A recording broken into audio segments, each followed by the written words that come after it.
Assalamualaikum anak-anak, bagaimana kabarnya? Semoga tetap semangat mengikuti materi-materi yang nanti bakal diberikan. Hari ini di pertemuan ketiga kita akan melanjutkan materi kita masih di bab sel. Lebih spesifik hari ini kita membahas tentang transportasi sel. Nah mungkin bingung ya, kok sel ada transportasinya. Jadi transportasi sel itu khususnya kita belajar tentang zat, partikel, ion yang nanti bakal keluar masuk melewati membran sel. Jadi kita dapat dulu definisinya apa, kenapa kita harus belajar tentang transportasi sel. Tujuannya itu tadi mengetahui zat, gas, ion, partikel atau molekul yang nanti akan keluar masuk melewati membran sel. Nah di sini kita bisa perhatikan ada skema sederhana. Ibu akan jelaskan secara garis besarnya, nanti di modul Ibu akan berikan lebih lengkap lagi. Jadi di sini ada skema tentang mekanisme transport melalui membran sel.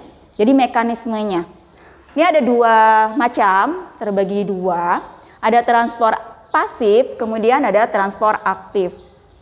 Kenapa dibedakan menjadi dua? Karena ada proses yang membedakan bagaimana cairan atau molekul itu bisa masuk ke dalam sel. Itu melewati dua cara. Transport pasif. Pasif, kenapa dibilang transport pasif?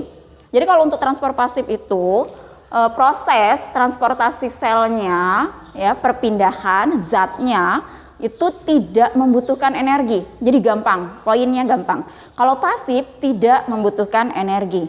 Sementara kalau yang transport aktif, proses transportasi sel melewati membrannya itu harus membutuhkan energi. Jadi ada energi yang membuat zat itu bisa masuk ke dalam sel atau dia nanti keluar dari sel. Pembagiannya dari pasif dan aktif itu ada macam-macamnya.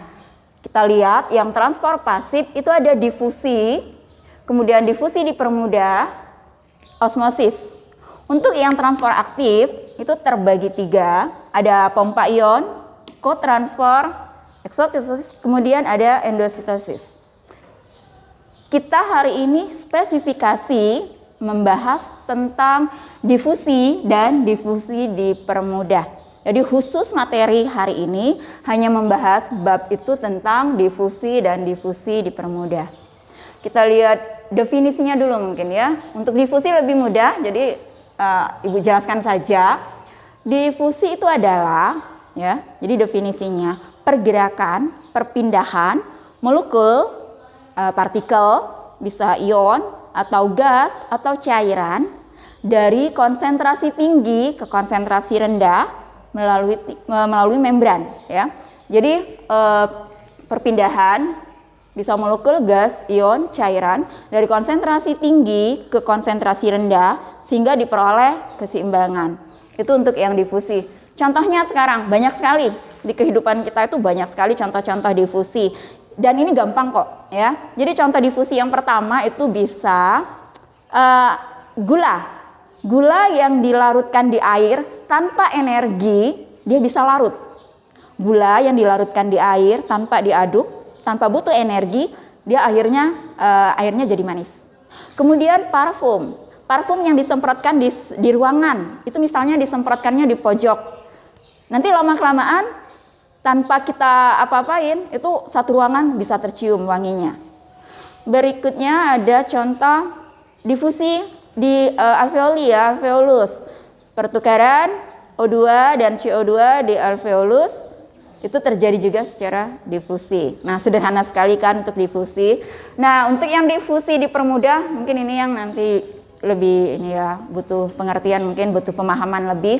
Jadi definisinya itu sama difusi, cuma kenapa dibilang dipermudah? Jadi dipermudah itu ada protein tertentu yang mempermudah. Ada protein yang lebih spesifik yang mempermudah terjadinya difusi. Nah, di sini ada gambar, ya. Jadi ada gambar, ini akan lebih mudah dipahaminya. Kita lihat tahapan-tahapannya nanti apa yang terjadi. Difusi dipermudah pada bakteri Escherichia coli. Ini kita akan lihat penjelasan dari tahapannya ya. Ini tolong disimak baik-baik, kalau tidak menyimak tidak paham nanti. Jadi kita lihat ada bakteri Escherichia coli itu yang direndam. Jadi yang pertama, ini tahap pertama. E. coli direndam di dalam medium laktosa. E. coli direndam di dalam medium laktosa. Sementara di sini membran dari E. coli, ya, membran sel dari E. coli itu sifatnya impermeable. Nih, apa nih impermeable? Impermeable itu sifat membran. Jadi sifat membran itu ada 3. Yang pertama, dia permeable. Kalau membran selnya itu bersifat permeable, semua zat bisa masuk. Semua zat, cairan, ion, gas itu bisa keluar masuk dia. Itu yang permeable. Yang berikutnya ada tipe membran itu yang semi permeable. Kalau semi permeable itu ada zat-zat tertentu, ada cairan tertentu yang dia bisa masuk, tapi tidak semua.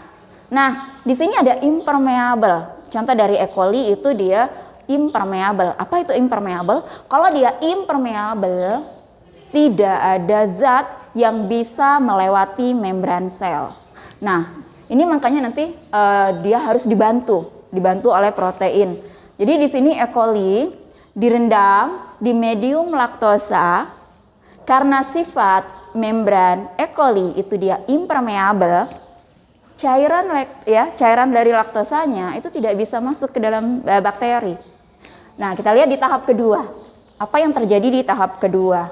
Setelah beberapa menit, bakteri E. coli direndam di medium laktosa, maka bakteri E. coli akan membentuk enzim permease. Nah, enzim permease itu terbentuk setelah beberapa saat bakteri terendam laktosa. Berikutnya di tahap ketiga, enzim permease yang tadi sudah terbentuk akan membuka jalan. Di sini ada saluran. Enzim permease akan membuka jalan, membuat saluran di membran selnya sehingga laktosa akhirnya bisa masuk ke dalam bakteri E. coli. Nah, itu penjelasan secara jelasnya ya. Tolong dipahami nanti bagaimana tahapan-tahapannya. Ini masih mudah, materinya masih difusi dipermudah. Next, kita ketemu materinya agak lebih sulit ya. Jadi ini harus dipahami dulu. Kalau ini sudah dipahami, nanti ke materi berikutnya kita tidak akan terlalu kesulitan. Jadi poin-poinnya tadi dipahami dulu. Ibu rasa ini dulu saja penjelasan untuk materi awal kita di mekanisme transport membran ya. Kita akan lanjutkan nanti di pertemuan berikutnya. Ibu akhiri. Assalamualaikum warahmatullahi wabarakatuh.